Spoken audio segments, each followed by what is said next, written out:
Hey trainers, what's up and welcome to the lab. And if you've been here before, how are you doing today? Are you excited for Scarlet and Violet? We got 8 days, maybe even 7 at the time of this recording. We have 7 days until Scarlet and Violet, and I hope you are as excited as I am. My name is Professor Howie, as always, and I hope you are all having a great day. You see, when you subscribe to the channel, you get an extra greeting and become one of my close friends. So make sure to hit that subscribe button, join the Lab Rats, become a mischief maker, and just become one with the community. Today we are looking at another VOD review. Uptown Pengu has kindly donated us a VOD review, and I think there's actually a lot to learn from this video. It was a very good video. So again, thank you to Uptown Pengu for submitting the content for us and in HD. We can actually read everything in this video. It's quite great. Remember, please do not flame Uptown Pengu if you think he made dumb plays, if you think he made stupid plays, if you just hate his name. Just don't flame him. It takes a lot of courage to give me these videos for me to talk about what you did wrong in them, honestly. But if you want to try to get better at Pokemon and you would like to have one of your games reviewed, feel free to record it and post it in my Discord underneath the coaching tab. I'd be more than happy to do it for you for free. This is free, by the way. I'm doing this for free. And it lets me put out more videos like this where we can learn. I will also be doing VGC VOD reviews, so when Scarlet and Violet come out and we get more into the VGC scene, expect those. So let's go ahead and check out the deck. I believe he's using Hydro Fury for this gameplay. So let's go check it out and see what it does. Right, okay, so for today's VOD review, we're looking at Hydro Fury. This deck's really interesting, although it doesn't get full use out of its cards. So basically your support cards are Dunsparce, Furfu, Delcatty, and Magcargo. And Dunsparce is the card you're kind of hoping to start with, or Furfu. Furfu lets you draw until you have 5 cards in your hand. Dunsparce lets you put 3 basic Pokemon onto your bench, and then if you want, you may switch the Dunsparce with one of the bench Pokemon, which is kind of cool. And Delcatty grabs 2 supporters from your discard pile when it evolves. And Magcargo lets you search your deck for a card and put it at the top of your deck. So those are the supporters, kind of, and then Abomasnow is kind of a supporter as well, where when it evolves, you may attach a water energy from your discard to one of your Pokemon. Frost Rotom is one of your attackers. With Frost Crush, Rotomotor you're not going to get use out of because there's no Pokemon tool in here. But with Frost Crush, 20 more damage times the amount of energy attached to all your opponent's Pokemon. If your opponent's really set up, Frost Rotom for 2 energies can just start taking knockouts. And you're really going for the Swampert, it looks like, with Hydro Pump. Does 80 damage plus 20 more for each water energy. And once during your turn, you may discard a card from your hand to draw 3 cards. So it's not pretty bad. It's not bad at all. Don't get me wrong. This deck's really cool. You're mainly attacking with Swampert, Abomasnow, and Frost Rotom. And this deck's really interesting because it has a lot of 1-ofs in it. And that's why I like this deck as a theme deck, because your Magcargo lets you search out any card in your deck and put it on top, and then your Swampert allows you to draw the next 3 cards from your deck, right? So if you need, like, if your Magcargo's out and you need to switch it, you can go ahead and Magcargo an Escape Rope or something, and then Swampert to draw the card to use it that turn. I think it's really cool, and it's a good way to get used to these one-of decks. Another, a standard version of a one-of deck, if you like this type of deck, is Rapid Strike Urshifu.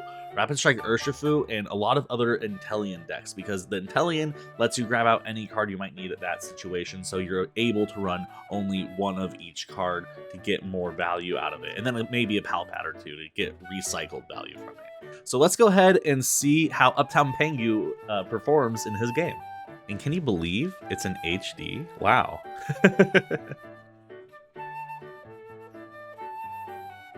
All right, so our hero is going first, playing against an Umbreon deck, starting with the Dunsparce, which is pretty cool. I wanted to see this strike and run thing, so I'm very excited about that.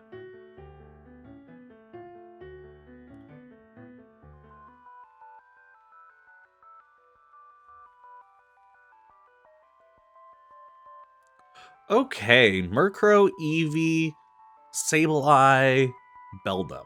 And we get a Mudkip. You play the Mudkip, I like that. You put down the energy, I like that. Okay. And that's your turn. Yeah, I'm down. I maybe for the future, I would have put the energy on the Mudkip instead of the Dunsparce. Because what if something insane happens and your Dunsparce goes down, you lose the energy, and it only takes 1 energy for this Dunsparce to be charged up for next turn. So maybe I would have, if I'm being really nitpicky on you, I'm putting the energy on the Mudkip, and then I'm energizing the Dunsparce next turn with one of my energies in my hand. But there's no way you're going down, most likely. 10 damage, and then it evolves. Your Dunsparce is going to be up for next turn. So I can't really fault you, but that's me being extremely harsh on you and nitpicky. But keep it in mind. All right, let's see what your opponent does. Puts down a Dark Energy, so he's probably going to use Ascension to get his Honchkrow out. Wait, is that Ascension? No, that's Astonish. Okay. Flip a coin. If heads, choose 1 card from your opponent's hand without looking. Look at that card you chose, then have your opponent shuffle. Okay. So, cool. Cool. Thank you for hovering that for me. Appreciate you. So we got Apricorn Maker. We're going to be playing it. Okay. You're going to be grabbing out a couple of balls. I like it. Wow, an old ball guy. Cool. Timer Ball and Nest Ball. Okay, cool. So you're gonna play the Nest Ball. I like it, yeah. And you're getting the Slugma. I really like that. I really like that, because you know that's important. You're not gonna use your, okay, so you are also using Timer Ball, and you get the unlucky Double Tails. Shoot, bro, I'm sorry. Put the energy on the Mudkip. I like it.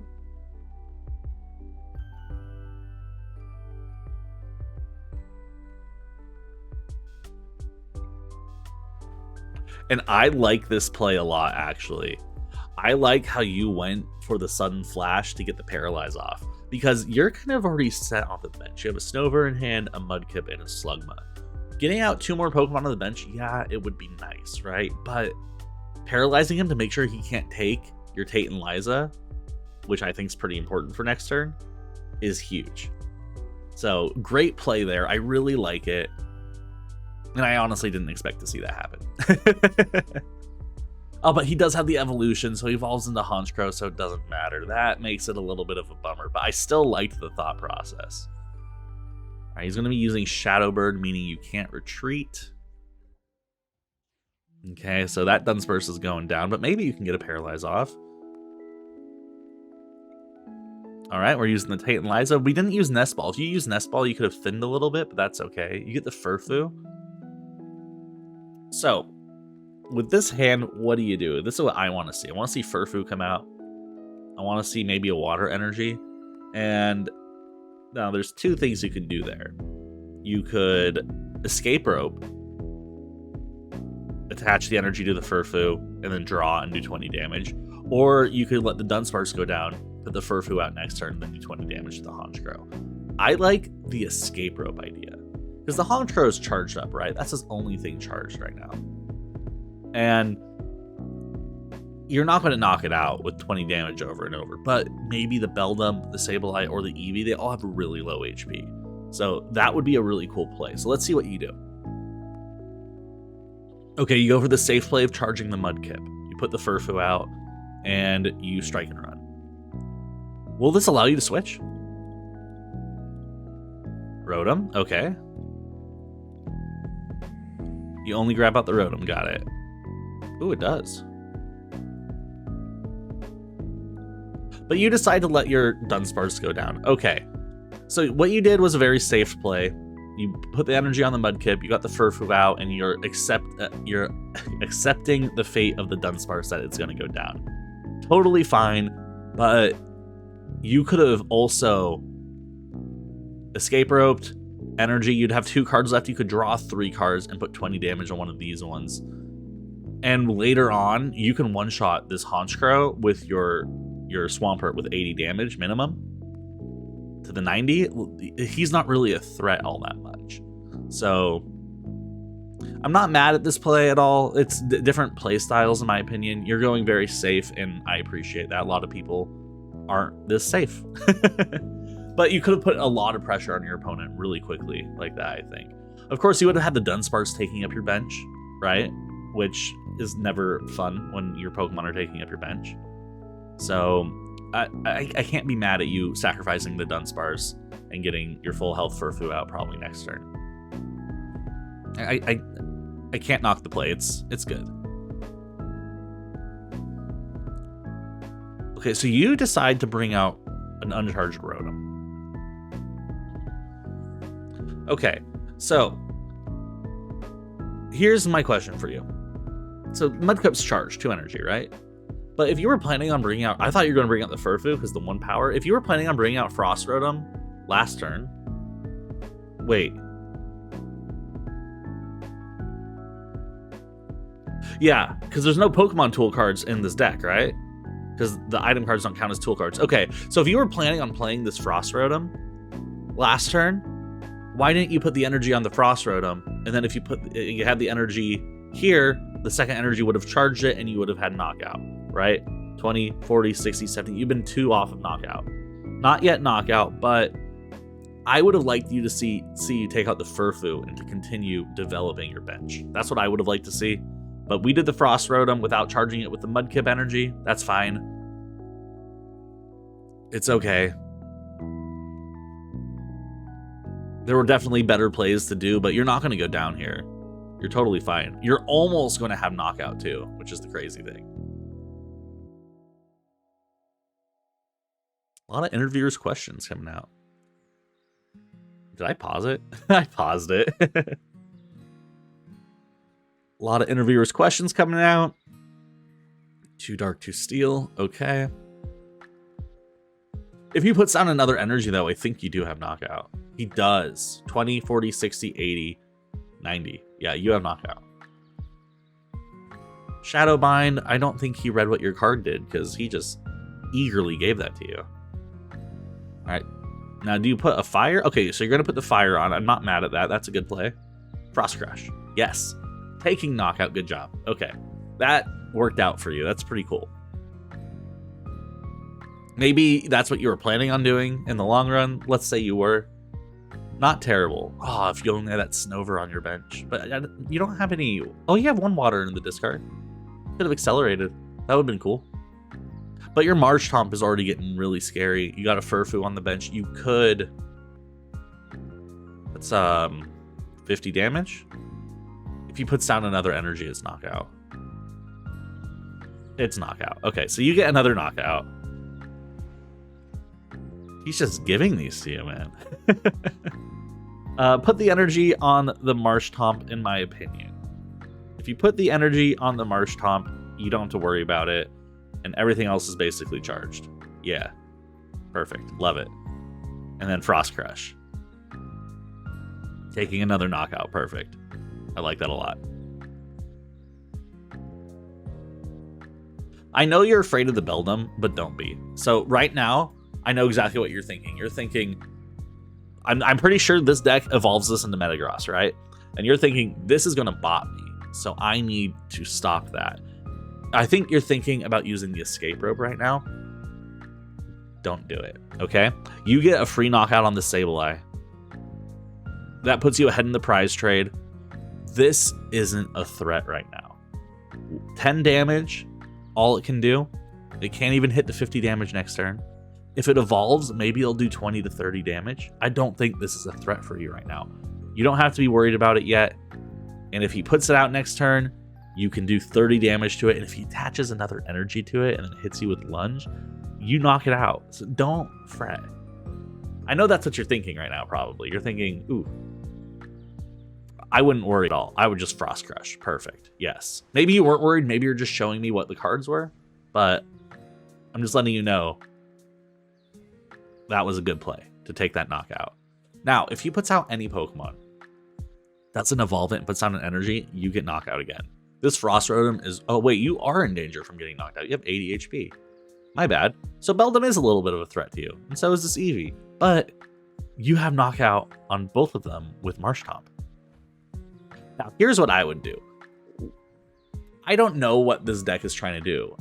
In my opinion, it's trying to charge either the Beldum or the Eevee. I am more afraid of the Beldum. Why am I more afraid of the Beldum than the Eevee right now? Because if he does end up getting that into a Metagross, that's a stage 2 Pokemon. That could be really scary. He could easily get it. Well, no, he couldn't really. You could take knockout, and then he puts Beldum out, evolves it, and then you probably knock out again. I would probably put out like Slugma and then Escape Rope just to make sure I can knock the Beldum out. That's probably what I would do, but I'm insane. So let's see what you do. I'm pretty sure we're going to put out the Marshtomp. No, the Furfu. Okay. I thought you would take Knockout there. Attach the energy. And you're going to draw a card. Okay. Excuse me? What was that? You didn't draw? Okay. How many? You have 35 cards left in your deck. And you have the ability to draw a card and you didn't? Am I missing something? You also had an ability to take Knockout with Marshtomp this turn. And it'd be another card up in the prize trade and you didn't? I am a little bit confused on why you said no. But it's always good to draw cards is what I'm trying to say. But yeah, always draw cards when it lets you. Unless you have like a thing to discard cards. I'm not sure if you're expecting to draw into like something weird. So now the Beldum's getting scary, right? So I want to see Escape Rope come out into Marshtomp, and I want to see you take out that Beldum. That's what I want to see. That's what I want to see right here. And you decide to use Return. Okay, so 3 energy next turn on this Beldum. He's charging it up. He obviously has something going. Escape Rope to bring out the Marshtomp to take it out. I think you're holding the Marshtomp because you're afraid of losing it before it becomes a Swampert. But don't be afraid. If you brought out Marshtomp and he had nothing in his hand to play, and you knocked out the Eevee and he brought out the Beldum, and then you knocked out the Beldum, you would have won the game. It would have been over. This would have been, that would have been the last turn right there. But let's see what he has. If he plays down another Pokemon, maybe not, but I'm feeling most of those cards in his hand are energy. If you remember, he did draw like 6 energy cards with his interviewer's report or whatever it's called. So he does get a Mawile. A little bit unfortunate, but I guess you get Knockout on the Eevee this turn, so it's not too bad. And he puts an energy onto the Mawile and he uses Tackle for 10. Okay. At this point, you just take Knockout. Maybe you put an energy onto the Slugma and you just take Knockout. No, you just take Knockout, sir. 20 damage, return, Knockout. Maybe. Okay, so.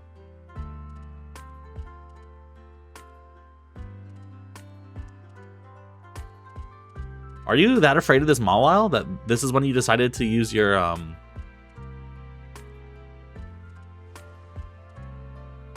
This is when you decided to use your... Interesting. Okay, your Escape Rope. So, you could have just taken Knockout on the Eevee and let him put the Pokemon he wants into active next turn. If he puts the Beldum in and doesn't evolve, you could retreat for the Marshtomp and take out the Beldum. But he put out the Mawile, meaning he is saving this Beldum like you were saving this Marshtomp. So this should be your target. Not this, not this, this. And the best way you could have done that would have been to tackle the Eevee or return on the Eevee, and then he put out the Mawile, and then he'd probably use one of his moves on you.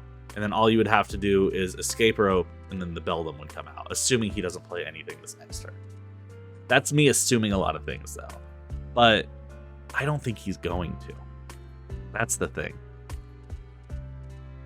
So he puts the Eevee back out. Kind of a bummer. Okay, he does put down Houndour, which nothing's really a threat to you, except for the Beldum. The Beldum has quickly become a threat to you. You're going to play the How. Okay, that's very good. You have a Skitty. I'd definitely put that on the bench. What would I do? Okay, so you don't put the Skitty on the bench, and you click Muddy Water. Okay. You do take the Knockout on the Eevee, but I was a little bit afraid it was only benched Pokemon. That's what I was about to say. I was like, okay. It doesn't matter. You got Knockout. That's all that matters. And you get a Rescue Stretcher. So if your Marshtomp does go down, you can get another Mudkip out, you could also get out your Frost Rotom again and be totally fine. And this Houndour is going down. You have this game basically in the bag at this point. The only way you lose is if he gets a Metagross out. And he had the Metagross in his hand the whole time, but he wasn't drawing into the Metang. Dude. I can see the future. Finally, the Metang comes out. You do have knockout on it with 70 damage. So if he doesn't have a way to get his Metagross out this turn, Magcargo is huge for you here. That's huge. If he doesn't have a way to get his Metagross out this turn, you just kind of win. You're going to use Smooth Over. Grab out the Swampert. Okay. You get that next turn, so hopefully you can survive. And that's it. Don't you dare touch that Rescue Stretcher. Don't you dare. Okay, so just hit Surf. That is scary, but just hit Surf.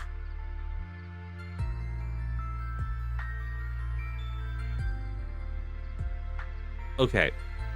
Why? Why? Bro, all you had to do was hit Surf. Hit Surf, take it out. If your Marshtomp went down, that would have been fine because you have a Rescue Stretcher.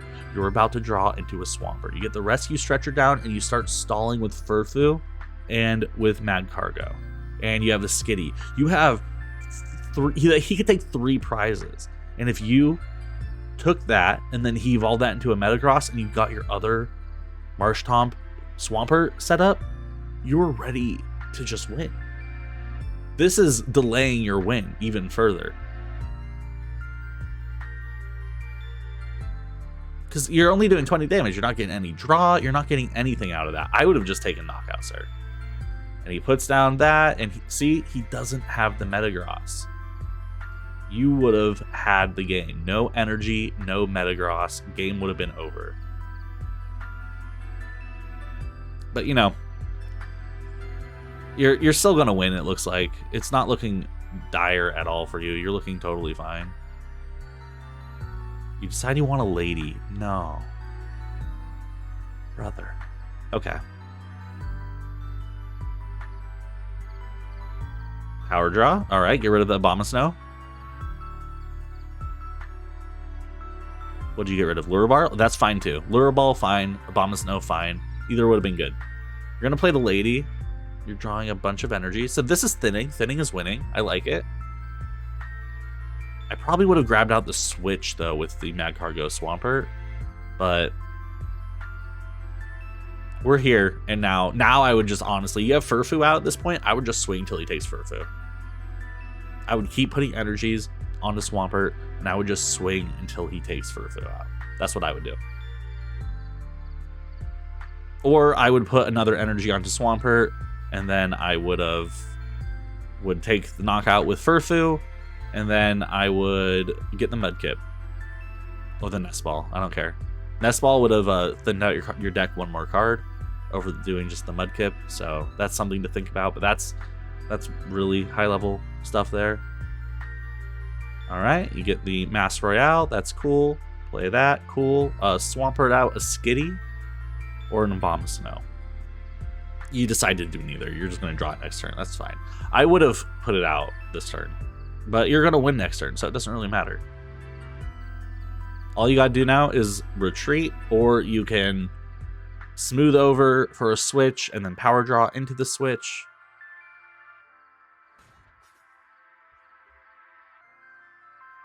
There's your Mudkip. But honestly, you could just retreat and win.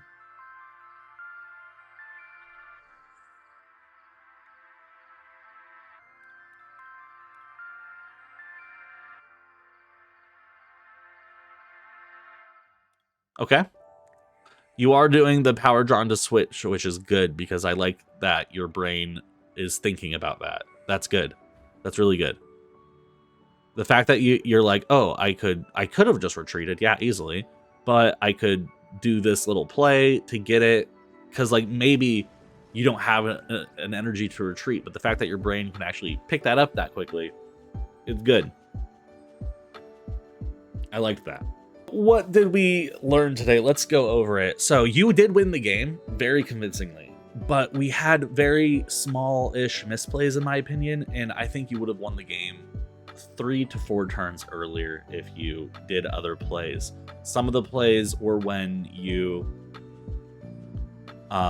retreated the Marshtomp for the Furfu. I think that was a terrible misplay because Marshtomp had knockouts. You could just keep swinging with Marshtomp. And if Marshtomp went down, you had the Rescue Stretcher in hand and another Marshtomp, meaning you could charge up the Mudkip while sacrificing the Furfu, the Slugma, the Skitty, the Frost Rotom, and the Mudkip energy. Earlier, when you lost your Dunsparce, you decided to put out the Frost Rotom with 0 energy. You're never going to get a use out of Rotomotor because all of these are items. These are not tools. Tools are like Choice Belt and Air Balloon, and the things that you equip to your Pokemon to make them stronger. So Frost Rotom, you're never getting Rotomotor out. So you're never getting the free use of Frost Crush. But 2 energies for hitting, like you got a lot of knockouts with Frost Rotom. This is a good card, even with the 2 energy cost, especially if they're charging up their Pokemon. Great. So next time I would have liked you to see to put the 1 energy on the Frost Rotom because Mudkip was nowhere near ready to go out, right? There's no way you're going to put Mudkip out, even with the 2nd energy on him. So the energy here, that way, I thought you were going to go into Furfu because you didn't put the energy here to draw like 3 cards, but you didn't. You put out this, and then there's just... these are just small things, but these small things will add up and really influence how many more games you win and lose. So these are just things I want you to think about in the future. You had a Snover in your hand, and you didn't play it down, and I'm confused as to why. So you need your bench to have 1 Slugma and 2 Mudkip, and probably a Skitty, a Frost Rotom maybe unless it goes down, and then a Snover in case you need to evolve real quick to get use out of the Delcatty and the Abomasnow. So you could have gotten use out of the Abomasnow. You didn't really need it though because you weren't really hurting on energy, but you could have hit a lot harder with the Swampert at the end, right? But overall, you did very good. These are just I'm being extremely harsh and nitpicky right now. I need you to understand that. I'm not trying to be like rude or mean. I'm just noticing these things. And if you just clean it up a little bit, you can go from being like a good player to like a great player. That's what my goal is. We're here to learn. We're here to like talk about the correct plays, air quotes on correct plays. It all matters situationally, but there were very few things that we picked out that you could improve on. And honestly, if you just think about those and you implement some of the changes I suggested into your gameplay, because you were playing very defensive. There's nothing wrong with playing defensive, right? But you had win on like turn 4. You had it so easily. You just need to so you're thinking about your hand very well. You're looking at your hand and you're thinking about it. But I need you to think about your opponent's hand. You need to try to learn how to read them. You need to like watch what they play. If they don't play any energy, maybe you go, oh, maybe they're out of energies. Maybe they're hurting on energies. They don't play any Pokemon. Maybe I could get away with some of these things.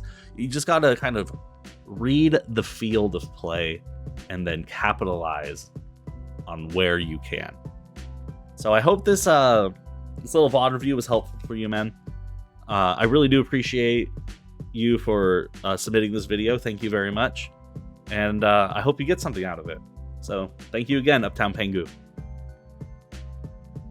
Well, trainers, thank you for coming to the lab today. My name has been Professor Howie, as always. And if you don't mind wiping your feet on that red subscription button on your way out the door, I would really appreciate that. Also, why not leave a like if you want to see more videos like this, that being VOD reviews. If you want to see me reviewing viewer like you's gameplays on how to improve their competitive Pokemon spirit, feel free to hit that like button. Let me know down in the comments which type of videos you're looking forward to. I'm not really sure what videos you guys want. I thought you guys wanted a bunch of theme deck videos, but apparently you guys want meta deck videos. So please let me know what you guys want in the comments so I can try to make content more curated towards your taste. I really do appreciate you all being here, and I hope you all have a good day. Have a good one. Bye.